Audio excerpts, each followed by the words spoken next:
2008, un inconnu sénateur de l'Illinois devient président des États-Unis. 2016, un milliardaire sans expérience en politique fait trembler le monde. Leur point commun, une arme invisible, plus puissante qu'un simple discours et qui les a propulsés dans le bureau le plus puissant du monde, les publicités Facebook. Facebook, qu'on connaît désormais sous le nom de Meta, propose la possibilité de faire de la publicité en ligne depuis 2007. Et ce qui est sûr, c'est que la classe politique américaine ne s'est pas fait prier pour commencer à l'utiliser pour gagner des élections. Avec Obama en 2008, connu comme le premier candidat digital de l'histoire, et plus récemment avec le très controversé Donald Trump, qui a su utiliser les réseaux sociaux pour mettre en place une véritable stratégie gagnante pour ses 2 mandats. Nous allons passer en revue toute l'histoire des liens que Facebook entretient avec la politique américaine. D'abord, faisons un rapide tour d'horizon pour comprendre pourquoi Facebook est un canal clé lorsqu'on veut faire de la publicité. C'est l'un des plus grands réseaux sociaux du monde avec plus de 3 milliards d'utilisateurs mensuels. Tout ça fait de Facebook le premier réseau en termes de nombre d'utilisateurs et de temps moyen passé sur la plateforme. C'est donc un excellent moyen de cibler très large car tout le monde est présent dessus. L'autre avantage de la large audience de Facebook est son système de ciblage ultra avancé. Grâce à de nombreuses données récoltées par la plateforme, comme les centres d'intérêt, les comportements en ligne, la localisation ou encore les interactions, les annonceurs peuvent affiner leur ciblage en diffusant les annonces uniquement aux personnes les plus susceptibles d'être intéressées. Et tous ces avantages, les politiques ont très bien su en tirer parti. Comme souvent, les États-Unis ont été en avance sur les autres pays sur ces sujets. En 2007, un an avant son élection, Barack Obama prend un virage qu'aucun candidat n'avait pris avant lui, celui du digital. C'est d'ailleurs les données de plus de 50 millions d'utilisateurs Facebook qui ont permis à Barack Obama et ses équipes de prendre la température du pays pour construire leur programme de campagne. Cela donnera lieu notamment au scandale Cambridge Analytica que l'on abordera plus tard dans cette vidéo. Facebook a aussi joué un rôle clé dans la réélection de ce dernier en 2012 en utilisant ces données pour faire bouger ceux qui avaient voté pour Obama en 2008 mais qui hésitaient à le refaire dorénavant. En marketing, on appelle cette méthode le micro-ciblage. C'est surtout en 2016 qu'un véritable tournant va avoir lieu avec l'utilisation de Facebook pour l'élection de Donald Trump. Bien que Donald Trump et son équipe aient une véritable obsession pour Twitter et que Mark Zuckerberg ait été réticent à soutenir le candidat à l'époque, ils ont tout de même choisi Facebook pour diffuser de la publicité. Trump n'a pas simplement choisi Facebook parce que c'est un des géants des réseaux sociaux. Il l'a aussi choisi parce que c'est l'arme parfaite pour un candidat qui se présente comme un outsider en guerre ouverte contre les médias traditionnels. Les réseaux sociaux lui offrent ce que la presse ne lui donnera jamais, une ligne directe et sans filtre vers ses électeurs. Ses tweets ont peut-être fait scandale, mais c'est sur Facebook qu'il a trouvé son terrain de jeu stratégique. Il ne s'est pas contenté d'exploiter la plateforme, il en a détourné les règles à son avantage. Là où les marques utilisent la segmentation pour cibler des clients précis, Trump l'a adapté pour mobiliser ses partisans en créant des messages sur mesure. Grâce à l'hypersegmentation et au ciblage très précis proposé par Meta, il a été possible d'exclure certains électeurs, groupes de population ou classes sociales. L'équipe de Trump a utilisé cette stratégie comme un véritable levier pour manipuler les audiences et toucher directement son électorat cible. Ce qui va encore plus loin, c'est que toutes ces données ont pu servir à lancer des campagnes en fonction de l'actualité. L'équipe de Trump a par exemple lancé des publicités juste après une fusillade à El Paso sur une rumeur qui disait que le Parti démocrate souhaitait supprimer le second amendement, une loi qui autorise les citoyens américains à posséder une arme à feu. Et surtout une loi qui est très importante pour beaucoup d'Américains, et même certains qui sont démocrates y sont très attachés. Sauf que cette info est en réalité complètement fausse. En vérité, l'électorat de Trump, et même ceux qui ne votent pas pour lui, se sont emparés de la nouvelle, ce qui a forcément donné l'eau au moulin de Trump et ce qui lui a permis de rallier plus d'électeurs à sa cause. On peut constater des exclusions très marquées des territoires pour ces publicités. Elles ont notamment été diffusées au Texas et dans certains États clés que l'on appelle les swing states. Au-delà de décrypter des publicités et des stratégies marketing, chez iWantLead, on les crée. Nous sommes des experts en publicité Meta, Google ou encore LinkedIn. On crée des stratégies marketing sur mesure pour nos clients que l'on déploie avec une équipe tech et créative. Si vous souhaitez qu'on échange sur votre acquisition, rendez-vous sur le lien en description. On revient tout de suite à la vidéo. La stratégie derrière ce coup de com' est très bien pensée. Ce niveau de personnalisation nous amène à l'un des plus gros scandales de ces 20 dernières années. Il mêle politique et GAFA. Et mènera Mark Zuckerberg, initialement un étudiant inconnu d'Harvard, à témoigner devant le Congrès des États-Unis. En effet, accusé d'avoir favorisé l'élection d'un candidat plutôt qu'un autre, ainsi que d'exploiter les données de milliards d'utilisateurs, Mark Zuckerberg a dû s'expliquer.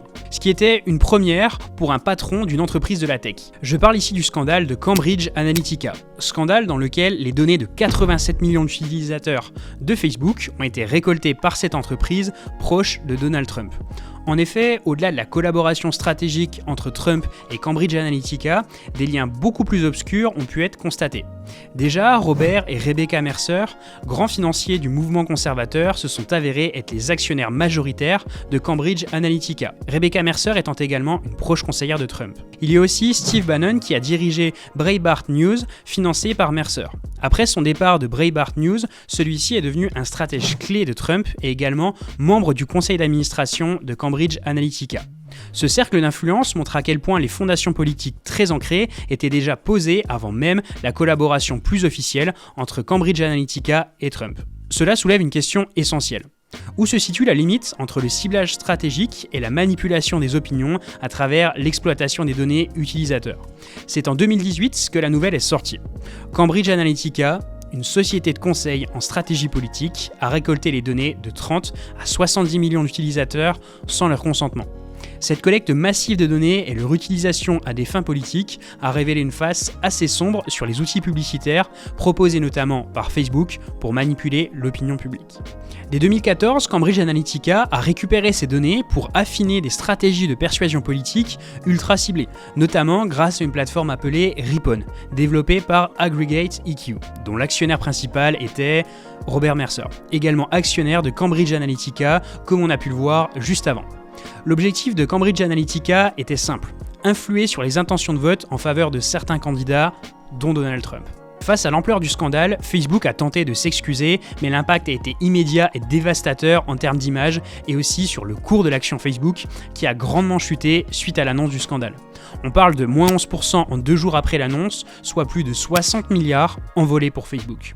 La valeur du cours est passée sous la barre des 500 milliards, ce qui est assez historique. Au-delà de l'impact financier pour Facebook, cette affaire a révélé une relation assez toxique entre les GAFAM et la politique, qui s'est d'ailleurs accentuée ces dernières années. Ce scandale a été l'un des moments les plus marquants de l'histoire des réseaux sociaux. Mark Zuckerberg, fondateur de Facebook, face au Congrès des États-Unis en avril 2018. Accusé d'avoir permis la collecte illégale de données et de favoriser indirectement l'élection de Donald Trump, Zuckerberg a dû répondre aux questions des sénateurs. Il est interrogé sur ce sujet précis, mais aussi sur la protection des données des utilisateurs de Facebook de manière générale. Ce moment a marqué un tournant de la politique publique concernant la régulation des plateformes numériques. Les États-Unis ou encore l'Europe ont commencé à se pencher sérieusement sur la question. L'ambition est simple, contrôler ces entreprises si puissantes et surtout mieux protéger les utilisateurs concernant leur vie privée, même si de gros efforts restent encore à faire. La question qu'on a en droit de se poser, c'est est-ce que les choses ont réellement changé? Est-ce que Zuckerberg et son équipe ont vraiment pris conscience de la puissance de leurs outils et de l'impact qu'ils peuvent avoir, notamment sur l'élection d'un président? En théorie, oui. En pratique, c'est un peu moins sûr. Meta a certes mis en place des règles de transparence plus importantes qu'à l'époque. Mais est-ce que cela empêche les politiques de trouver des solutions pour contourner ces règles? Évidemment que non. Surtout que Facebook n'est plus le seul acteur à avoir son importance. Après le rachat de Twitter, maintenant devenu X par Elon Musk, un aficionado des polémiques, et accessoirement de Trump aussi, la plateforme a pris un virage stratégique assez surprenant. Là où Zuckerberg avait été plutôt prudent, Elon Musk le semble avoir décidé de tout bousculer. De plus, Trump a su se mettre les milliardaires de la Silicon Valley dans sa poche. Après Musk, Zuckerberg a suivi de plus belle en adoptant un discours complètement à contre-courant de ce qu'il mettait en avant auparavant. On peut donc s'attendre à une régression dans le respect des données personnelles des utilisateurs aux USA, là où l'Europe ou encore le Canada ont quant à eux décidé de mener une véritable guerre aux USA de Trump sur le sujet. Mais comment tout ça fonctionne vraiment d'un point de vue marketing ? Pour toucher des personnes de manière précise, on utilise ce qu'on appelle le micro-ciblage. L'avantage de Meta, c'est que ces outils, parfois combinés à d'autres, permettent d'avoir accès à des informations comme votre emplacement, vos intérêts, des données démographiques et bien d'autres. Toutes ces données combinées permettent de savoir qui est susceptible d'acheter quoi, de voter pour qui, et enfin de connaître ce que vous voulez avant même que vous le sachiez. C'est l'équivalent digital d'avoir un espion dans chaque maison, mais en plus légal ou presque. Une fois que vous maîtrisez le ciblage, vous pouvez passer à la création du message. Si vous voulez que quelqu'un se sente compris, quoi de mieux que lui envoyer une publicité qui lui parle personnellement? Et une fois encore, Meta excelle dans l'art de connaître ses utilisateurs. Une publicité sur le changement climatique, on l'envoie aux électeurs progressistes. Une publicité sur le port d'armes, on cible le Texas bien sûr. Les politiciens jouent sur toutes ces cordes pour obtenir le maximum de soutien. Le message parfait, au bon moment, pour le bon électeur qui apprécie ce type de discours. La clé pour vraiment donner de l'impact à votre message, c'est les émotions. Dans les publicités comme en politique, les émotions sont la clé. Vous voulez toucher votre cible ? Faites-la rire, pleurer, ou mieux, faites-lui ressentir qu'elle va perdre quelque chose d'important pour elle. C'est comme ça qu'un message publicitaire peut se transformer en un message électoral efficace. On vous fait toucher du bout du doigt vos peurs, vos espoirs et bien sûr vos besoins de manière si subtile que vous ne vous en rendez même pas compte. Voilà pourquoi les publicités politiques aiment jouer avec vos émotions. Elles savent qu'un électeur ému est plus susceptible de réagir, de voter ou même de partager. Le marketing qui joue sur les émotions ou l'effet d'urgence, ça existe depuis des années.